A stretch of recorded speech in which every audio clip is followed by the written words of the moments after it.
Bunda-bunda, balik lagi dengan aku Renia dan Chef Winnie. Masih di persembahan untuk Bunda, masih membahas tentang makanan sehat. Nah, Chef tadi sebelum kita break, Chef Cuci kita ngebahas tentang cuci sayuran dan buah-buahan yang benar. Yang benar, ya. Nah, yang benar tuh bagaimana, Chef? Ya pakai air kali gitu kan ya. Jangan pakai soda. Oke, sebenarnya intinya cara mencucinya itu masing-masing berbeda ya. Kalau ada misalnya kita suka lalapan, Oh ya. ya kan? Nah itu selalu dicucinya pakai air. Itu ada beberapa cara. Misalnya aku kalau misalnya di restoran, apalagi itu kan jumlahnya banyak. Terus mau cuci untuk salad, itu kita tambahkan sedikit cuka dan garam. Kenapa? Karena takutnya itu untuk mencuci pestisida di situ. Oh gitu. Jadi cuka sama garam itu fungsinya untuk menghilangkan pestisida yang ada di Makan di buah-buahan dan sayur-sayuran. Itu dulu ya, tapi ingat airnya sebisa mungkin malah dingin. Karena kan kalau kena cuka itu kan pasti layu. Ya, kalau aku biasanya suka tambahin es. Oh, oke. Jadi airnya tuh es gitu. Nah, terus habis itu dibuangnya nih, misalnya kan nih di baknya tuh atau di bowlnya ya, dimasukin ke dalam, terus kita aduk-aduk cuci dengan ya gentle gitu ya, biar nggak itu, jangan kadang-kadang aku ngeliat suka ada yang sampai peres-peres. Jadi gitu, sayur jangan. bebek nanti Bu. Itu diaduk-aduk aja, diemin dulu sebentar, jadi si kotorannya itu akan jatuh. Oke. Misalnya kayak sawi atau bok choy, dia kan di bagian dalamnya itu suka betul. Ada kotoran ya, tanah ya. Nah itu sebaiknya dibukain aja dulu, atau kalau misalnya mau yang ada bentuk seperti itu, potong belah dua baru dicuci. Nah jangan dituang, angkat terus pindahin, di strain, disaring. Gitu. Setelah itu, nah kalau mau dimasak lagi, abis itu dibilas dulu. Dibilas pakai air biasa atau air dingin supaya kan rasanya kembali lagi, jadi si rasa cukanya atau garamnya kan hilang. Nah terus abis itu kalau ada makanan seperti salad atau lalap-lalapan, itu langsung dikasih air yang dingin yang bisa langsung diminum. Jadi bukan air keran, ya. Jadi air yang sudah layak air untuk mineral diminum. Lah ya. Boleh atau kadang-kadang ya mungkin nggak ada air mineral saat itu atau yang udah direbus. Pokoknya yang sudah bisa diminum gitu, supaya jadi memang itu layak dimakan mentah. Gitu. Tapi kalau misalnya enggak, setelah dibilas oke, simpen aja, yang penting ditaruh supaya airnya turun ke bawah. Oh gitu, jadi jangan mengendap di situ jangan sampai kering ya. Di situ, bisa bikin layu sayuran yes. juga ya. Oke, tuh Bun, luar biasa. Mestinya saya taruh handphone di sini supaya saya rekam tuh omongannya Chef. Ingat telepon ya. Atau mainlah ke rumah loh. Oke, Chef nih, tadi di segmen pertama kita udah ngebahas tentang sayur dan buah-buahan gitu kan ya. Nah, di segmen yang kedua ini kita bakal ngobrolin tentang ikan dan daging. Oke. Boleh nggak Chef kasih bocoran milih ikan seger ataupun daging ayam, daging sapi, itu kayak gimana sih yang bagus? Oke, wow, emang itu pertanyaan yang bagus banget ya, aku senang banget ya Renia nanya itu. So basically ikan dulu. Ikan itu, jadi bunda-bunda ini semua harus tahu kalau ikan yang ada di pasar itu bukan ikan mati sekali. Kalau kita ngomongnya ya, apalagi aku suka mancing kan. Nyawa ikan ternyata banyak. Itu kayak kita bilangnya, wah nih ikan udah mati 7 kali. Maksudnya gini loh, ikan dari nelayan. Dari nelayan itu masuk ke pengepul, itu mati 1 kali, ya kan? Dari pengepul itu dikirim dulu ke gudang, misalnya mau masuk ke supermarket atau mau kemana. Itu kita bilangnya udah mati 2 kali atau mati 3 kali malah. Dari situ nanti dipackingin lagi, itu mati 4 kali.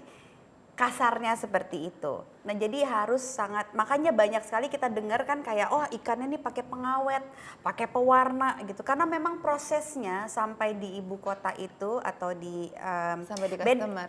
sampai di customer, bukan sampai di customer sih, sampai di pedagang. penjual, di pedagang itu panjang. Gitu beda kalau sama ayam dan sapi. Karena kan kalau ikan kita cenderung apa namanya di air ya, jadi pasti otomatis ada jarak, Ada jarak, ya ya, kan. betul. Nah jadi kita harus perhatikan yang pertama dilihat itu mata. Mata ikan itu jangan celong ke dalam, ya Oke. kan. Kadang-kadang kalau misalnya dari jaring gitu ya, emang suka warnanya suka agak pecah sedikit, warnanya agak kemerahan, is oke, dan tergantung ikan apa. Kalau kakap merah yang emperor itu juga warnanya ada merahnya. Yang penting dia tetap cembung. Oh gitu. Oke. Terus lihat di insang. Kalau aku rekomen sebaiknya tidak membeli ikan yang tidak ada insangnya. Jadi yang kecuali kalau udah di file ya, ikan tapi belum dibersihin tapi insangnya nggak ada, sebaiknya jangan. Kenapa? Kita tidak tahu apakah Udah ini berapa ikan lama udah itu? berapa lama. Oke. Itu dan kita nggak mau ngomong soal vendor atau pedagang yang kita beli itu gimana ya, kita kan nggak tahu prosesnya seperti apa.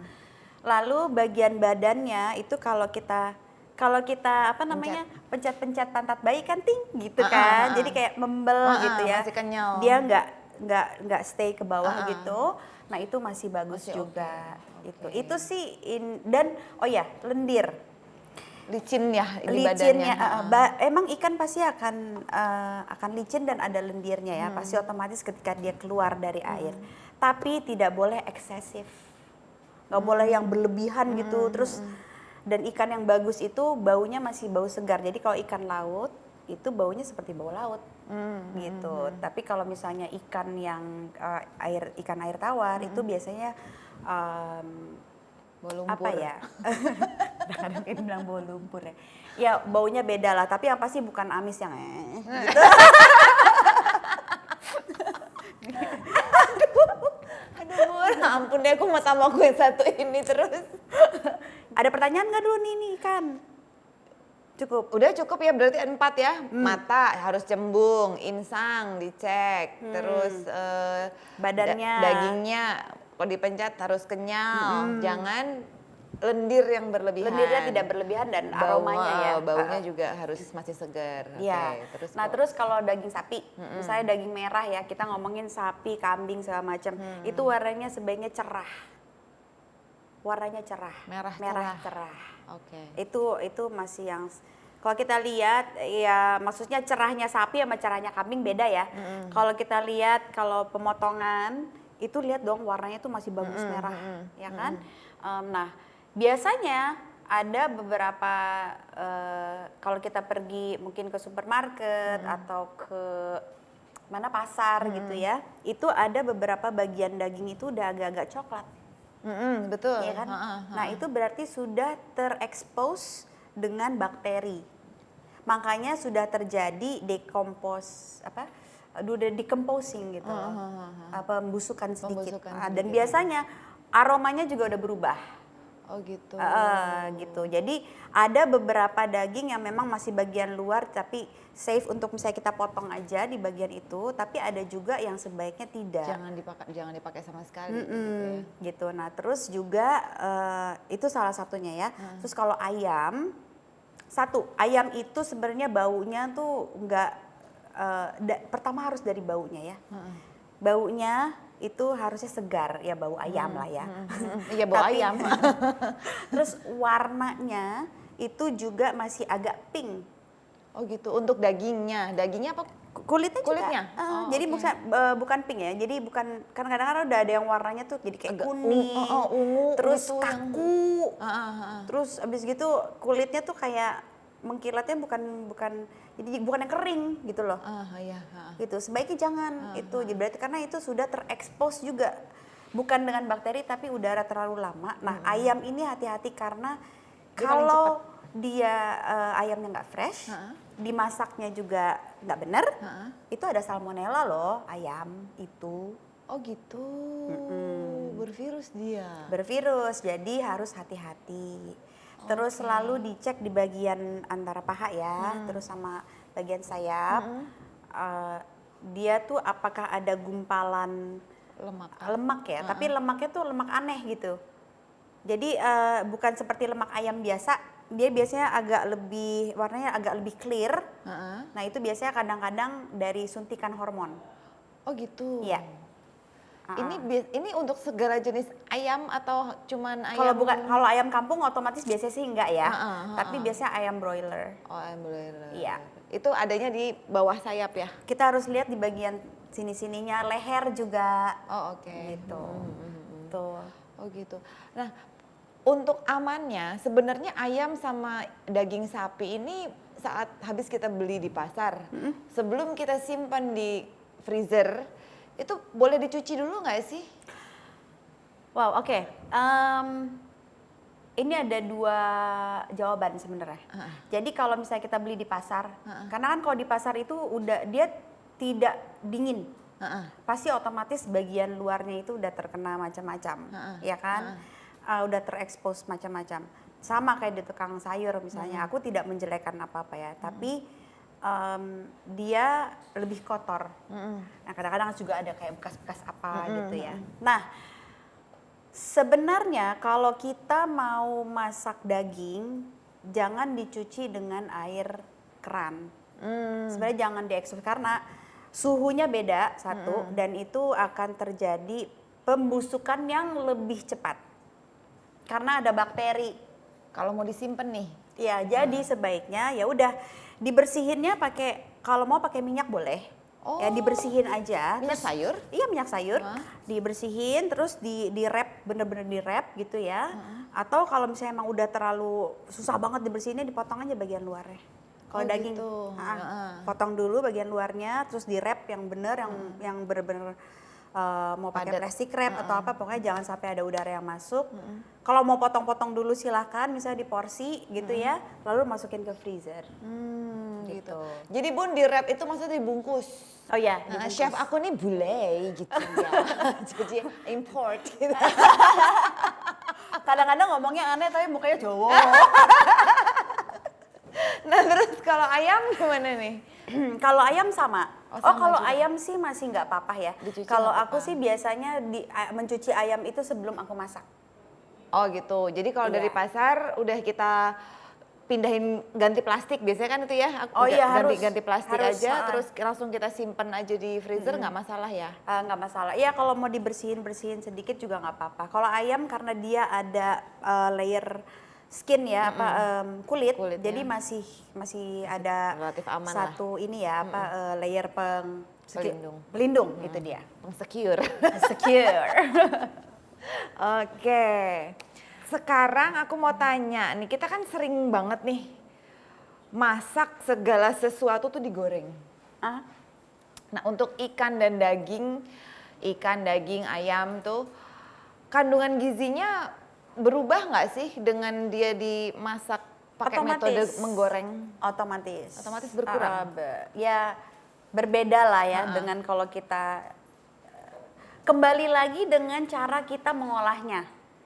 Jadi rata-rata yang digoreng itu sebaiknya ada pelindung di luarnya. Misalnya kayak pakai tepung dulu sedikit atau apa, dan juga bukannya yang digoreng sampai gitu sampai kering itu banget. kerupuk ya. Ada yang boleh kayak misalnya contohnya ikan selar deh, itu kan gampang ya kita carinya di tukang sayur ada, dan itu sehat. Kenapa? Karena kita bisa makan semua bagiannya, jadi ada kalsiumnya di situ, ya kan? Nah itu nggak apa-apa. Yang penting dia jangan over aja. Gitu. Kalau misalnya kita nanya, kalau misalnya tentang digoreng ya, jangan over aja dan selalu gunakan minyak yang bersih. Gitu. What do you mean by minyak yang bersih? Yang baru dipakai, masih baru gitu maksudnya? Jadi gini, bukan yang udah 2 kali. minyak itu kan dia ada lifetime-nya basically, ya kan? Minyak itu sekali dipakai dia berubah warna. Iya betul. 2 kali dipakai berubah warna, 3 kali dipakai berubah warna. Nah itu kalau misalnya sudah di titik kuning ke arah coklat, jangan dipakai lagi deh, gitu. Karena satu itu nggak bagus buat tubuh kita, ya kan? Bisa menyebabkan pengendapan juga kayak gitu kan.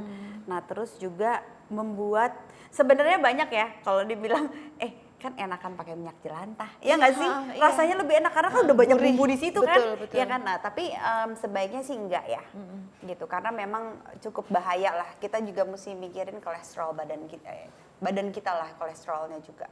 Nah, ngomong-ngomong soal kolesterol nih. Sebenarnya kolesterol tuh baik untuk tubuh kita dan apa enggak sih? Emang sesuatu yang harus dihindari atau sebenarnya nggak apa-apa juga ada gitu? Oh, kolesterol itu kan ada kolesterol jahat dan kolesterol yang baik ya, yang dibutuhkan oleh tubuh kita. Ada. Nah, kalau misalnya kolesterol mana yang bagus, mana yang enggak gitu ya, sebaiknya nutritionist yang itu ya. Tapi bagaimana caranya kita mengkonsumsinya? Misalnya deh, jangan salah. Daging yang paling lean, yang paling apa sih kata-katanya kalau lean tuh? Yang mungkin sehat ya, gitu ya, yang paling lean itu adalah kambing, daging kambing, Oh, iya, tapi bukan lemak. Bukan Kambing. bagian lemak kambingnya. Iya, karena lemak kambing itu keras dan itu mengandung kolesterol yang jahat. Misalnya sapi, kita ada beberapa lemak yang dapat dicerna dan itu bagus untuk badan kita. Tapi juga ada beberapa yang keras, itu yang tidak baik.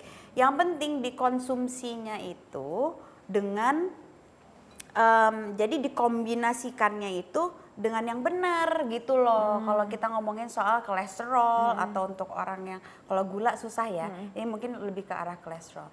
Misalnya kita makan daging, ya jangan digabung dengan gula. Atau karbohidrat yang menjadi glukosa nantinya. Sebaiknya makannya memakai yang digantinya aja, misalnya mau apa? Kentang. Atau lebih bagus lagi dengan sayuran.